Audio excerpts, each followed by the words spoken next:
আলাইকুম। আপনারা সবাই কেমন আছেন? আজকে সকালে সকালে রান্না করলাম গরম গরম খিচুড়ি। দেখুন তো কেমন লাগছে। দেখুন বন্ধুরা, সকাল সকাল আমাদের গ্রামের পরিবেশটা কত সুন্দর লাগছে। আকাশটা কি পরিমাণ রোদ উঠছে। এখন হয়তো সকাল ৯টা ১৫ এখন আমাদের পরিবেশটা কত সুন্দর। আসলে গ্রামীণ পরিবেশ মনোমুগ্ধকারী। শহরে এই পরিবেশটা যারা থাকে তারা মিস করে।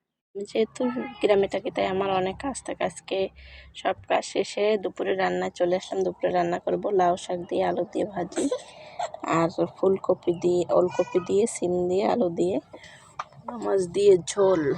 আজকে দুপুরের মেনু। বন্ধুরা, আমার রান্না শেষে তো রান্নার ফাইনাল লুক কেমন লাগছে বলুন তো আপনারা। এই হচ্ছে ঝোল ঝোল করে হালকা করে লাউ শাক, আর এই হচ্ছে ওলকপি দিয়ে ছিম দিয়ে পোনা মাছ